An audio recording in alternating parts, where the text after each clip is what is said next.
Welcome, welcome. I'm going to give people an opportunity to join us. Welcome.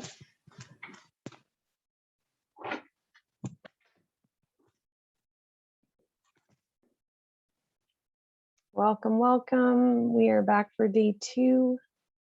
Hey, Stephanie. Okay. Let people in. Welcome. Hi, Stephanie. Hello. I'm quickly finishing my lunch, so I'm going to mute while I crunch. Yeah, no worries. I'm glad that you are here. Hi, Barb. Welcome. Thanks for being here. We'll give people about 30 more seconds and then we're going to jump right in to be respectful of your time. Hopefully you've got nice weather where you are today. It's probably one of my last 5 days of sun and warmth. So we're going to make the best of it. Oh, lots of rain. Yeah, we had that last week, a lot of rain. We've got, I think, 1 day for this week. So not too bad. Doggy, where Stephanie McCullough is. All right. Well, welcome, welcome. We're going to dive right in and get started to be respectful of your time. So welcome back for the second day of Financial Foundation to Entrepreneurial Peace Training. So glad that you are here, and we're definitely digging in to learn the keys to financial basics and money mastery. And day 1, we had 2 different sessions. One was all around cash flow 101 and why it's important to know your numbers. And then second session we had yesterday was all about cash flow forecasting 101. And so I'm going to drop the link in the chat for anybody who might still need to pick up the workbook. It's coming out in the replay emails and everything, but if anybody needs the workbook, here you go. And the replay was sent out yesterday along with the recap with the completed pages of the workbook. So if anybody missed anything, you certainly were able to do that. So would love to kick off by starting to hear a couple takeaways from yesterday. Some of the action items I gave you were to think about what are the first 3 things, the easy things I can do to get more focused on the financial side of my business. And then if you were good with that, to kind of dive in and see if you could start your cash flow forecast. So you can unmute and share them live, or you can drop them in the chat, whatever is more comfortable for you. I would love to hear. I can start. Absolutely, go ahead. Yeah, I have a lot of what you're saying, under control.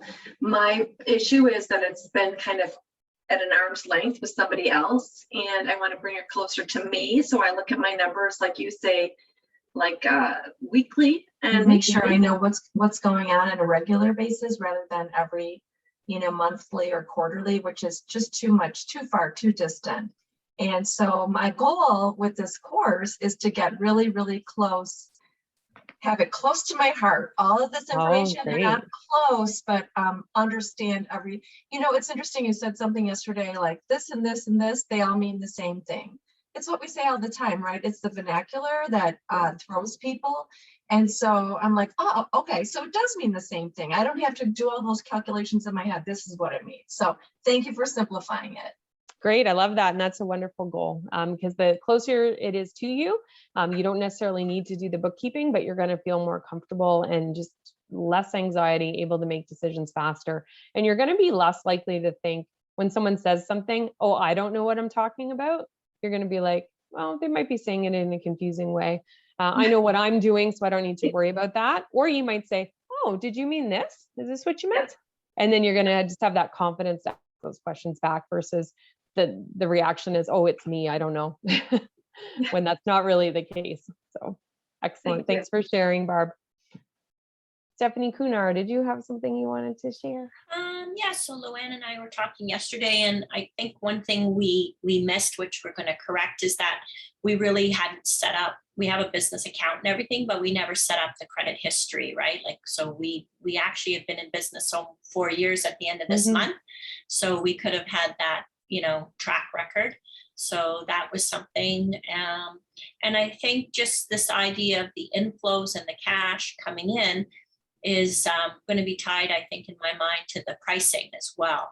Yeah. Because we could be pricing things on a monthly basis that might, stabilize the cash flow as an opportunity maybe. So I just thought interested to see how they might kind of tie together. Excellent. And I know because you're working with Luann and Barb, you and Maggie are kind of joined at the hip. It becomes even more important that you're focusing on these financial things because you've got to then have those dialogues. It's not just one person who needs to know. You've got to be communicating. So if Barb in her mind is thinking about expansions and doing all kinds of things and Maggie doesn't know, that doesn't serve both of you very well. So when you have a partner, you've definitely got to have more communication and err on the side of everybody bringing up their acumen at the same time. Mm-hmm. And Stephanie McCullough, I know you had dropped something in the chat yesterday, but if you're comfortable sharing. Yeah, so I definitely, I'm excited about coming up with a routine, like the things that I do however often. That's what I need, like a checklist to get myself through it. And I need to know my monthly burn rate. Like I don't really know what it costs me to run the business, which is terrible. And then the other confusing thing is I have 2 different entities. It's a long story for the history, but I need to get super clear on what expenses belong with what entity. And that will help bring some clarity. Excellent. Well, that's great. And routines are important, which is good.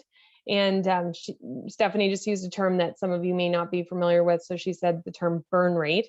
It's basically how much do you burn through in a month just to keep the business going. And so some people call it a run rate. Some people just call it their average monthly expenses. So again, there's all kinds of different words that mean the absolute same thing. And so especially in a space where you might be talking to other people who have different kinds of businesses than necessarily you do. Burn rate is a big buzzword. You're going to hear it a lot if you're talking to people who are typically investors and they're looking at opportunities because they're going to say, what's that company's burn rate? And then that helps them figure out how much they might need to invest to make sure that it's whole for as long as it needs to take to generate enough cash flow. So burn rate, run rate, average monthly expenses all mean the same thing, but knowing what that number is, that helps you get a lot of calm as well, because if you know you're bringing in at least enough to cover that burn rate a month, the rest is just really gravy on top of that, unless you're doing other kinds of spending too. So, which you got to be conscious of. You can't just figure out the burn rate once and not monitor it and make sure it doesn't change, because all of a sudden things start escalating, and that happens really quickly. So welcome, Luann. Thanks for joining us. We were just hearing takeaways. So Stephanie had shared what you two had talked about yesterday after the session, which was fantastic. Perfect. All right. And so before I dive in, because today's going to be a really good one, I love the session. It's Pricing 101, and it usually brings up lots of emotions, lots of feelings, even though it's about math. Pricing is never unemotional. If anybody wants to talk about their goals and their plans for how they're going to put this into practice, would love to have a short call with you. So I'm going to drop the link here for you, and would absolutely love to speak with you. And Stephanie and Luann, if you want to do it together, Barb, if you and Maggie wanted to have a call, absolutely do book some time in so we can have that chat. And I've just dropped the link there for you. Okay. And if you don't see a time that works, just let me know, send me an email, and we can get that set up. So now we're going to go to page 7 of your workbook. So Pricing 101. And one thing that drives me crazy in today's culture is the hype around sales. So if you look anywhere on social media, 6-figure launch, 7-figure launch. Wow, look at that. Everybody's bragging about that top line. And when they say top line, they mean their total sales. Okay, so that's another thing that people throw around. I want people to focus on the bottom line, which is our sales minus our expenses, which is absolutely our profit. And that's where we need to keep our eyes on the prize, because I don't care how much your sales are if you're losing on every single dollar that you're selling. And conversely, you can have actually a smaller sales level, but if you're managing things better, you can actually make more money than having millions of dollars in sales. So my question always is, when I see people boasting about their big launch and their big hype of sales, well, how much did it cost you to get there, and what's actually left at the end of the day? Because that is one of the key questions, and usually people are not answering that. And it's easy to kind of fool people on social media because nobody knows the true story. But remember, I have the benefit of going behind lots of people's statements and taking a peek. So I know that what you see on social media is not necessarily the truth. It's partially the truth. That was their sales level, but it's not a complete story. So we want to make sure that we don't try to just be like someone else because we think that we know everything that's going on. And on my podcast, I talk about it a lot, about minding our own business when it comes to money. We don't need to be in other people's companies and trying to figure out what they're doing unless we admire them and we're trying to emulate it because we know really what's going on. But let's focus on ourselves and do the best that we can in our organization. And the same thing goes in your personal life. So on the top of page 7, it's important to focus on the bottom line, our sales minus our expenses versus the top line. And so if I have one, yes, Stephanie's saying, don't compare your insides to someone else's outsides. Absolutely. Because people put stuff out there on purpose. They want to look successful. They might not even know that they haven't made any money. Because one thing that this training is all about is there's nowhere that teaches you business financial acumen. There's no place in your education unless you purposely studied this. Even if you had a Bachelor of Commerce, they taught you how to look after finances in really big companies. They didn't teach you how to do it in a small business. So nobody was equipped, nobody has learned. And so the people who are hyping their sales, they might not even know. Okay. And they need to get to the bottom of that, but we're going to leave them aside because we're focused on us and making our companies the best that we can.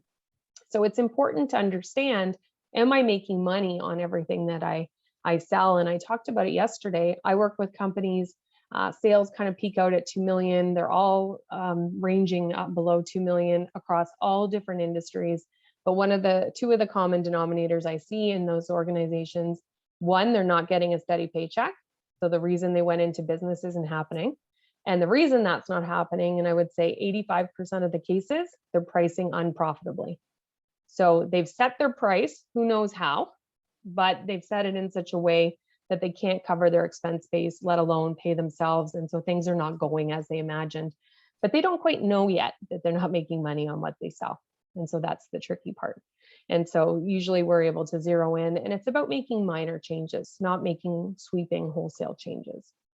If you're listening and you're on replay and you're just starting your business, best to make a business plan before you get going.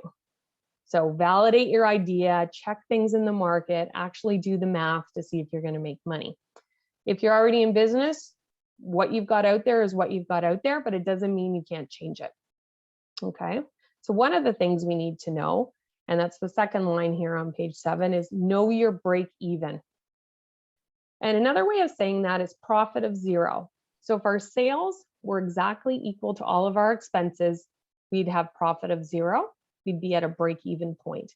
And so we want to at least be there, but we want to build in some profit margin. And when I'm talking about profit of 0, I'm expecting that your pay is already in there, okay? Because that's not a wish list item. You need to get compensated from your business, just as if you had another kind of job. So we want to make sure that you've got that factored in. So to calculate break even, we've got our sales minus our variable costs. And those are the things we have to pay because we made the sale. So Stephanie Kunar, you sell a book, you need to cover all of those costs that are related to the book, including the shipping, because you wouldn't have incurred those costs unless you sold the book. Okay, those are all variable costs. So we got sales minus our variable costs gives us gross profit. From there, we take off our fixed costs. Those are the ones we were talking about yesterday, where those people don't care if we sold anything. Our landlord doesn't care. They need our rent money. Insurance agent wants our insurance payment no matter what. Those subscriptions for all those things we use in our computer. All of those kinds of things are really not negotiable. They are totally fixed in terms of cost. Okay, so once we get fixed costs off, we should have a net profit. And so we need to make sure, and if we're going for break even, the net profit is 0. So we're covering all those costs, but we need to understand the costs and all of the costs. And so a lot of people will just quickly rhyme them off in their head and they'll think through them. I bet if you actually do that digging and you look into your bank statement and your credit card statement, you're going to find that there's more costs than you really thought were out there. And that's typically going to happen. I know that happens to me every time I look at my credit card bill. I'm like, oh yeah, those little plugins that make these things talk to each other, those are $60 a month. Got this other thing that makes these things automatically happen. That's another 70. But there's all these things, and we sign up for stuff. So it's really good when you're looking at those numbers regularly. Then you have an opportunity to kind of, oh yeah, I started that app or I started that program, but I didn't like it, so I never canceled it. And I forgot that it was going off a free trial, and I'm paying for that. So what is it that you've got going on? Make sure you understand all of those costs to really get that burn rate, that run rate. Okay. And the biggest mistake I see entrepreneurs make is not charging for their time. Okay. So how many people are guilty of that? And I'll put my hand up. I'm pretty good, but sometimes I don't charge for all my time because it's going to be good exposure. It's going to be this, it's going to be that, but we got to make sure we charge for our time. And just because we can work 24 hours a day doesn't mean we should. And so one of the biggest pieces of advice I give to business owners is to imagine that you had to pay someone else to do what you're doing. What's the minimum you'd have to pay them? So maybe you're not paying yourself exactly what you'd like to get, but you're at least factoring in some cost for that. So if you're delivering a coaching or training program and somebody needs to deliver it, and this is how much you'd have to pay them, that should be factored into that cost to make sure that your price is enough to cover all of that. Okay. And so it's not about, when we do that math and we figure that out, it's not about what shouldn't we do? It's about thinking, well, how might we revise this? So if I find out and I do an investigation that my coaching program loses money and I can't get enough people into it and I'm not charging very much, but every time I broach the subject of the price with somebody, they're saying it's too expensive. Maybe what I'm offering is really valuable. I might not be articulating it in a fully valuable way, and I might be trying to sell it to the wrong segment of the market. I've got to go and look, who are the people who actually think what I'm doing is valuable? Because somebody's going to, if it's a valuable service and you've been able to sell it before, but you might be trying to sell it to the wrong people. So you might need to switch your target. And so if you're doing that business plan up front, for those who haven't yet started, you have an opportunity to go out and test these things and find who is the right person. If you've already started, there's no harm in still moving around and finding. Maybe it's repackaging, just rebranding in terms of how you articulate the value in terms of what you're offering. Okay. And so Stephanie and Luann, you've got your book bundle with the coaching that I saw on the website. And so is it a rhyming off of all of the things that are included, or is it around what does the person get in terms of the experience and the transformation from doing that? Because we can talk about it from the mechanics of you get X, Y, and Z, but most people care about what's going to happen to them. Okay. And whether the value is worth it for them, and more so their time. So just thinking about, how do you do that? So I want to focus on you and your business. So I want you to think about these questions as I ask them. And as some things come up for you, jot them down. And this is on the bottom of page 7. And this happens every day. This is happening to you, whether or not you realize it. So what is your money story? What was going on in your household when you were 5, 6, 7 years old? Were people talking about money? Were people saying we can't afford that? Were people crying? Were doors slamming? Was there yelling? Was there absolutely no discussion about money? So think about what went on. I was fortunate to grow up in a household we talked a lot about money, and I am very unemotional about money, which is not the norm. So I view it as a tool to help me get things or do things that I want to do. And I learned that from a very young age. At probably 7 years old, I wanted to go to the corner store every day in the summer. The first day of vacation, I went and I asked my mom, and she gave me a quarter. The next day I went and she's like, no, you got your quarter for the week. That's it. We have money, Tracy, but we don't have money for that. So we're not giving you any more money until next week. So that's fine. Off I went, and my friend and I hatched some plans to be able to go and make money during the week so we could keep going to the store. So we had like a little lemonade stand, we had little garage sale, sell our toys. We had a neighborhood newspaper, Flashy News, where we would interview our neighbors and then create this little paper that our parents or dads would photocopy at their offices. And then we would go sell them back to the people we interviewed. So we were making money during the week. We had little clubs. We would charge kids to come and play games with us and do different things. So it's like babysitting for the parents, but all very enterprising. So we were getting our slushies and our sour soothers and our chips, but that was age 7. So it wasn't as clear and rational as it is now. But I learned if you do stuff, you can get money. So I don't need someone to say, no, you can't have any. Great, I hear you. You're not giving it to me, but I'm going to go somewhere else. So what was happening to you? So I'll give you 2 more examples.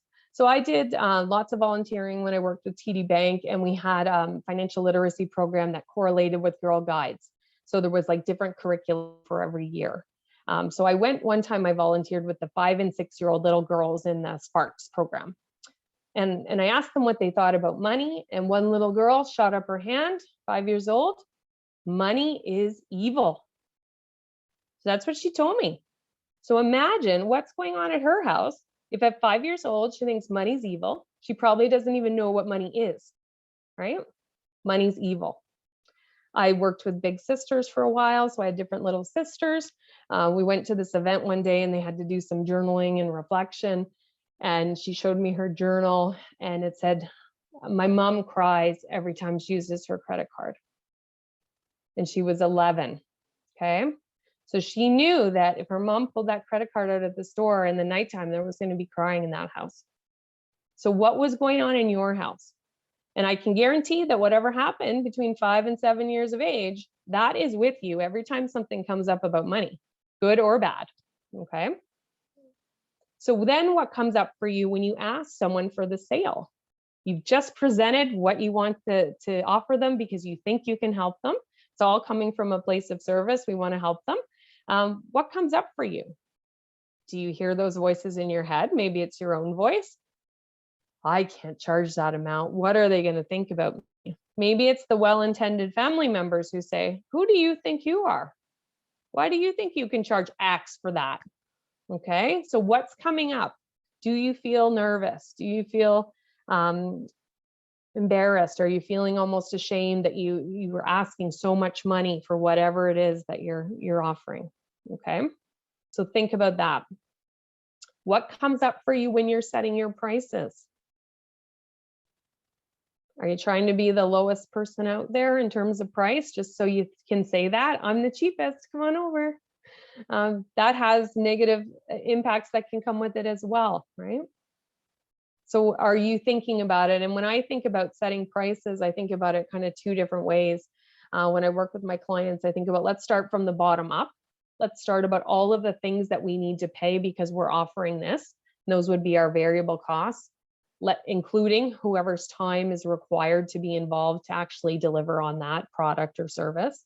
Let's add on some level of profit margin and see where we get to. But then let's also go out and scan the market. Let's see what competitive offerings are out there. Let's see what is the same experience, if it's the same value. What's the range that people are charging? Not so that we get confined by that range, but if we see that, you know what, we're providing so much more value, we should be charging more than what we've been able to see in the competitive landscape. And then we've got to find those people who will pay that, but making sure that the price actually gets above all of those costs. And so rarely do people take the time to go and do those two kind of views on it, 2 kind of lenses. So how are you doing it? Are you just saying, this is what I think I can get away with? I know that if I go a little bit higher, I'm going to hear it from my friends and family members. What's gonna come up then?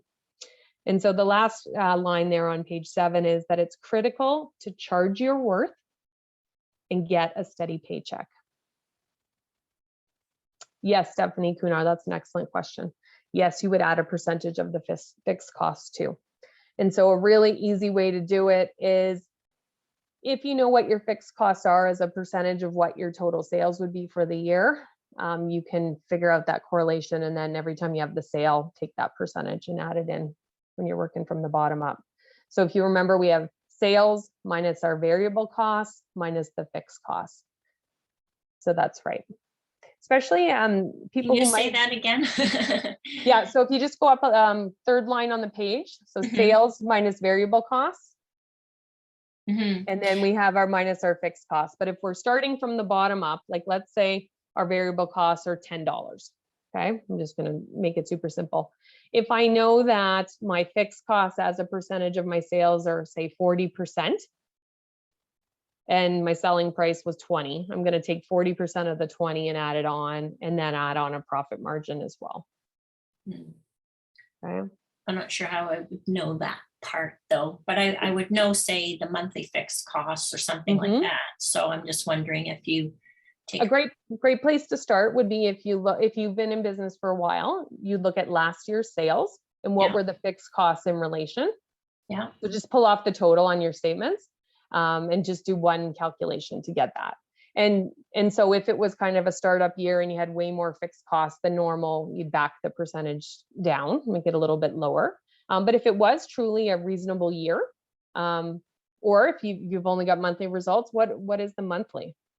There's going to be some expenses though that only come up once a year, like if you have an external accountant. Sometimes you pay your insurance annually, so you need to make sure you catch those things. And if you're just looking at a 1 monthly number, you might miss some of those. But the concept's the same. So you have the variable costs associated, like the shipping or whatever. Yes. But then the fixed costs you would build into the price as well. Yeah, I'd want to cover it. those. As a percentage of what the selling price is. So you're starting with your total sales for a year. So if you've had a year in business, it's very easy to pull total sales.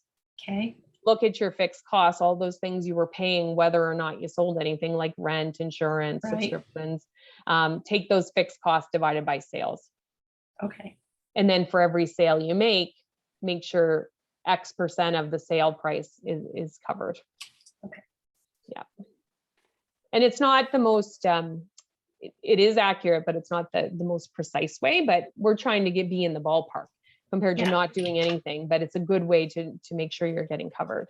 And in those variable costs, make sure you are covering your time if you're doing some kind of delivery, or whoever it is that you're actually factoring the time there. Okay. If you have somebody, now this is a question I get sometimes, what if I have a person who does delivery, and it could be you, but they're also on salary? So they get a full salary, but some of their costs are for them are variable, some are fixed. You want to make sure you're not double counting in the fixed category. So in a perfect world, you would split out like the time they're doing something related to a customer, whether it's a product offering or service offering, that much of their wages would be up in variable costs, and then the rest would be down in fixed. But we don't want to make it too complicated. Just make sure you don't have it double counted in there, so that you're mixing up your pricing. Yeah, so the last line for page 7 in the workbook, critical to charge your worth and get a steady paycheck.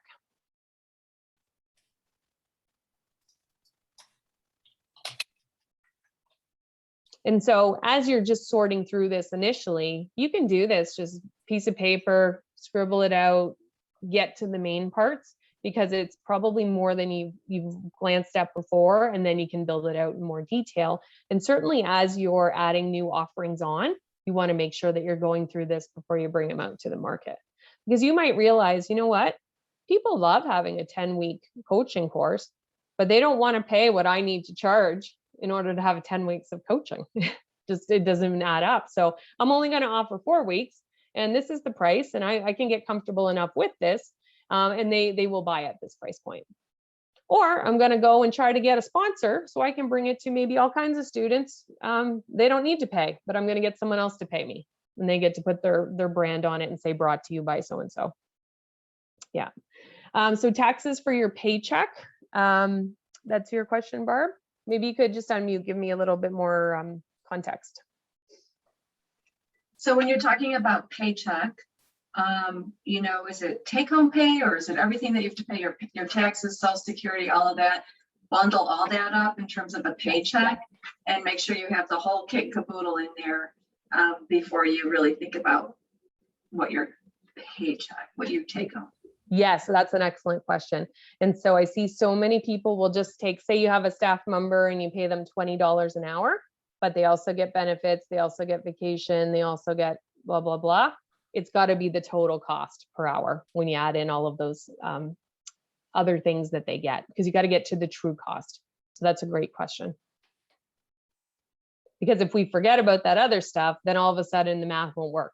And all of a sudden we're underwater. Okay.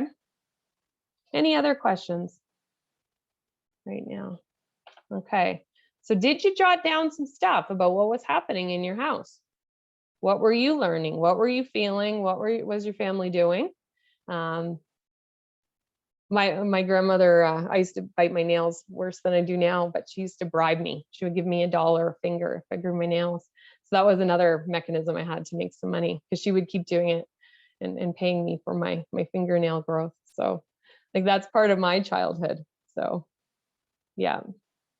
And I bet it, Barb's saying I'm one of 13 children. So what we can't afford, it was a lot of what we were told. And that was probably very true. Like that was the actual situation. So it wasn't just people thinking that. Like I remember having vivid memories. My mom would make a grocery list. She would only go to the store when my dad got paid. We had one car. We did not run to the grocery store every day, like we might be tempted to now. And we just stuck with the list. There wasn't a lot extra that went into the cart beside what was on the list, because she'd already figured out, like she knew the prices, how much she was going to spend on everything. So, but did you see those kinds of things? Okay. And then some people kind of, when they get older, they'll rebel. Oh, if I could never afford everything, I'm going to buy everything I want now. And so how do you behave? And then it's about thinking, well, what happens to you? You get that invoice for something in your inbox, in your email? Do you get a pit in your stomach? How does your body react to that? Okay. Do you feel like, great, I know I've got savings, I'm going to be no problem. Like it's all in all these things that are happening kind of in your mind that you may not even have taken notice around. So think about what's happening because of your upbringing. Think about what's coming up as you try to articulate those prices to your clients. And then what work do you need to do is really what I would encourage you to take a look at. Good point, Lindy. I try to help people not have their 3-year-old selves run their lifestyle. Absolutely. Yeah. And so turning on to page 8, the key takeaway. So when thinking about my pricing, what do I need? I know I need to dig into for possible changes, or already know I need to change. Okay. What do you, maybe you came in with a lower price offer to help clients, but you realized, you know what? I really get the most satisfaction and they get the most transformation when I'm able to spend more time with them. Really, to do that, I need to be able to charge a higher amount, or maybe I'm attracting the wrong people. Everyone I'm attracting is kind of a pain in the butt. They're always whining. They're saying it's too expensive. That happens, right? You hear people talk about that. You could have less clients who pay more and be able to feel more rested and offer them more value. So everybody's going to have kind of a different situation. And if you haven't dug into it before, the first thing is you're going to dig into it and make sure that you're actually making money on what you're doing. Okay. Now, the good thing is, because we talked a lot about what happens and what happened in our money story and what has happened to us, the really great thing about money stories and the way we behave in our relationship with money is that we can change it. That's the beautiful thing. It's not going to happen just by snapping our fingers or turning on a light switch, but by certainly putting into place certain practices, we can change our relationship and our reactions to financial things when they happen. So later in the week, we'll have a bonus session really around money mindset and the things that we could practically put into place so that you could make sure that you're covering that. Because you don't, just because you grew up a certain way does not mean that that's how you have to live the rest of your life. Okay, that's within your control. And it's a daily routine.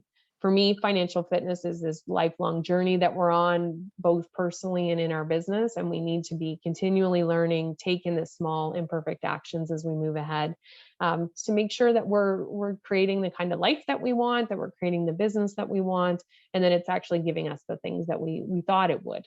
And so we've got to be clear on that. And so in terms of action items, thinking about my prices, Have I validated them in the market? Is there room to increase them? And am I charging for my time? And so that will vary based on the different industries that are here in the Zoom room today versus those who are going to be checking it out on replay. So would love to hear any action items people have or any questions that I can help you with as you start thinking about this and how are you going to practically get started?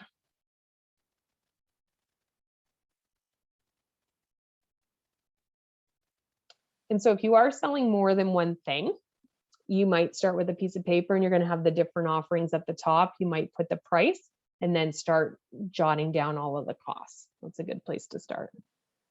Yeah, the benefit of transformation. Yeah, conveying to them how they're going to feel. So for Stephanie and Luann, you're really between the book and the coaching, what you're offering is clarity on their self. Them being able to figure out who am I and what do I want to do with the gifts and the talents that I have that I can actually make money in the world doing. And so it's a lot more than a book with a couple hours coaching, because it's clarity for them to really kickstart their adult life on the right foot. And so what words do you use to talk about it? Because words that would resonate to me probably are not the words that are going to resonate with that 18-year-old, right? And when you're talking about it with one of their family members, you're going to use different words than you would use with the person themselves, right? Yeah, like our customer really is the parent or the caregiver, or we're finding interest from aunts and uncles. They're like, oh, I think my niece could use this book. And we did have one boyfriend buy a coaching package for his girlfriend. And so it's almost like people can see it for you that you can't see for yourself, right? Yeah. So, but I think we've been talking about that transformation, the value of that. I think we're missing that a little bit, which just needs to be tweaked. But. Oh yeah, and you might even add some frequently asked questions. You might even have different landing pages that you use depending on if you're out doing speaking, like who's going to go and look at it. Like if you know it's going to be a group of parents, is your child feeling like this? Have you heard them say things like that? This can help them get clarity on what, boom, boom, boom. Help them get set up versus, hey, do you want to give your friend or your boyfriend or girlfriend or whatever that gift of feeling comfortable and confident as you guys move forward in your relationship and they're figuring out what to do. But you might have different things like that, or even covering it off in a frequently asked questions. So maybe it's, as a family member of a high school student or early post-secondary student, why would I buy this? Mm-hmm. And that way they could just click on whichever one applies to them, something like that. But that helps you create that value. So then when they see that ahead of the price, then they're thinking, oh yeah, sure, that's the deal. Wow, I only pay X amount and I'm giving them that clarity. Mm-hmm. Yeah. So sometimes, and it's how confidently we do it. Mm-hmm. Because if I said, I got this great book and I do this coaching and I think it's really great, and I hope that you like it. Like it's all in my demeanor and my voice. And if I can't stand up and be strong about it, you're not going to feel very good about giving me money for anything. So that's going to be a challenge. So it's how can you articulate it in a way that feels good to you and conveys the value so people want to part with their money. Mm-hmm. I think some testimonials would come in there too. Yes. And so then you could bundle them in different little sections. So yeah, totally, Barb, a value conversation and having that confidence. But if you've still got those well-intentioned family members chirping at you all the time, sometimes then you got to set the boundaries. You know what, Auntie, I love you, but I'm not going to talk about my business with you anymore. Because when we do, you say this and I don't, and then this upsets me. And so we're just not going to go there, but I'm still going to spend time with you, but we're not talking about that. Or a parent or whoever it is in our life that's throwing that stuff at us and helping to kind of undermine the doubts we might already have. We need people around us who are going to strengthen and support us in terms of what we're doing. And so having fellow community of business owners is really important. So everybody's going through the same thing. So I'm sure, Barb, you're having this conversation all of the time as you look for new members. Yeah. And I guess I would add to that, like you're saying, at Purse Strings, we want the right people. We don't take all comers, right? We want people to see the value, know the value, want that value. We're not just trying to sell something. We want to engage with people who really want to be part of the community. So, and that's not everybody. I mean, people we talk to, some of them are not into it, and that's fine with us. And some people we talk to are not our people either. And we know that as well. So, that's part of our model. That's good, but you may have known that right from the gate, out of the gate, but you know it now. And so if you probably find if you're starting to tell me all the reasons why it's great and you're feeling like you need to sell, you probably back right off and be like, well, that's great.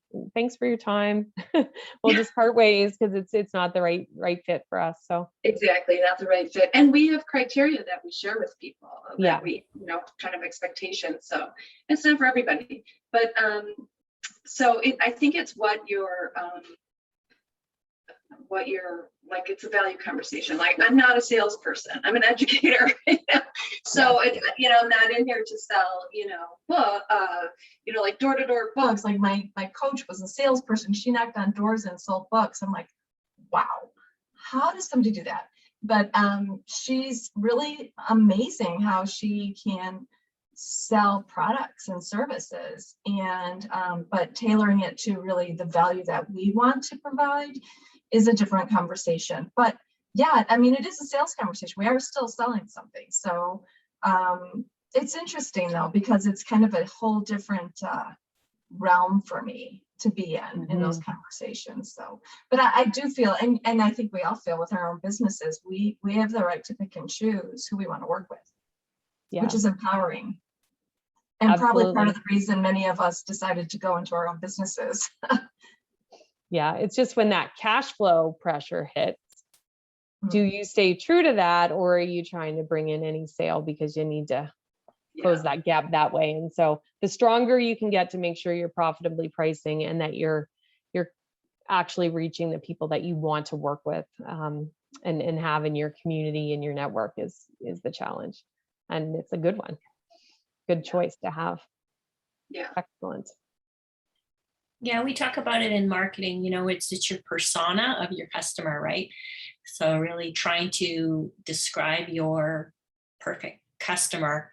For us, Luann, like we could really think about it, in terms of, their mothers and or fathers, mostly mothers, I would think, that are concerned about their kid. It's languishing. What would they do to have that peace of mind that their kid is on their passion and feels confident, and they're not worried about them anymore because they're kind of got a direction, right? So I think that's partly the value we're giving the parent, because it is parents that are saying, can you help my son? Can you help and they're graduated even, and they're just failure to launch a little bit. So yeah, and then it's almost if you think you could have some examples of, you spend this much on that for them, this is like a fraction of that. Like you think of like the cost of an iPhone. You're out there shelling out the money for an iPhone, and look, this helps them like set their whole life up for success, and it's cheaper than an iPhone. And driver's lessons and tutors and like there's some things that they are, you just shell it out, right? It's like $1,500 for driver's ed and stuff. So just being it's like a life skill, actually, isn't it? For sure. So life skill like driver's ed, for sure. Well, that is wonderful. I love hearing them. If anybody else wants to drop some in the chat, please do. But really go away and think about, what is my money story? What's coming into all this? What am I projecting when I'm trying to articulate my offer for my clients, whoever they may be?